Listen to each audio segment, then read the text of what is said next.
Sunkoshi Marin आयोजनाको ठेक्का रद्द, ठेकेदारको 3.5 अर्ब bank guarantee जफत गरिँदै। राष्ट्रिय गौरवको सुनकोशी मरिन डाइभर्जन बहुउद्देश्यीय आयोजना अन्तर्गत बाँध, हेडवर्क्स, विद्युतगृह लगायत सिभिल संरचना तथा हाइड्रोमेकानिकल उपकरण आपूर्ति र जडान सम्बन्धी ठेक्का सम्झौता तोडिएपछि आयोजनाले हाल समग्र कार्यको मूल्याङ्कन गरिरहेको छ। आयोजनाले गत 24 कार्तिकमा उक्त प्याकेज निर्माणका लागि पटेल रमन जेवीसँगको ठेक्का सम्झौता तोड्ने 14 दिने सार्वजनिक सूचना जारी गरेको थियो। सम्झौता अनुसार 8 मङ्सिरदेखि ठेक्का औपचारिक रूपमा रद्द गरिएको हो। ठेक्का तोडिएपछि निर्माण व्यवसायका उपकरण, साइट कार्यालय र निर्माण स्थल आयोजना नियन्त्रणमा लिइएको छ। हालसम्म सम्पन्न कार्य, साइटमा रहेका उपकरण, बाँकी तथा थप गर्नुपर्ने कामको मूल्याङ्कन गरी नयाँ लागत अनुमान तय गर्ने र नयाँ टेन्डरका कागजात तयार गर्ने काम भइरहेको आयोजनाले जनाएको छ। सम्झौताको अवधि करिब 61% सकिँदा समेत भौतिक प्रगति करिब 10% मात्र रहेको, काममा अपेक्षित तदारुकता नदेखिएको तथा सुधारका लागि पटक पटक सूचना दिँदा पनि बेवास्ता गरेकाले पटेल रमन जेवीसँगको ठेक्का तोडिएको आयोजनाले स्पष्ट गरेको छ।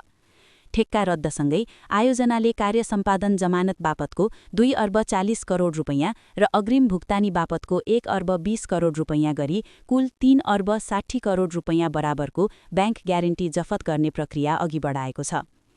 आयोजनाको निर्माणका लागि पटेल रमन जेवीसँग 14 अर्ब 8 करोड रुपैयाँ कर सहितमा ठेक्का सम्झौता भएको थियो, जुन अनुमानित लागतभन्दा करिब 32% कम रकममा कबुल गरिएको थियो। निर्माण कार्य माघ 2079देखि सुरु गरिएको भए पनि हालसम्म करिब 2 अर्ब 14 करोड रुपैयाँ भुक्तानी भइसकेको छ। आयोजना अन्तर्गत 13.3 किलोमिटर लामो सुरुङ टनेल बोरिङ मसिन प्रयोग गरी खनिएको थियो, जुन 26 वैशाख 2081मा छिचोलिएको हो।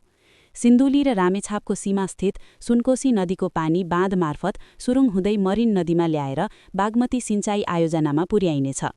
यस आयोजनाबाट हाल सिँचाइ हुँदै आएको 45,600 हेक्टर जमिनसहित धनुषा, महोत्तरी, सर्लाही, रौतहट र बाराका गरी कुल 1,22,000 हेक्टर जमिनमा वर्षैभरि सिँचाइ सुविधा पुर्याउने लक्ष्य छ।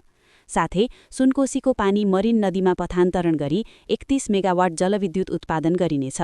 आयोजनाको अनुमानित लागत 49 अर्ब 42 करोड रुपैयाँ रहेको छ।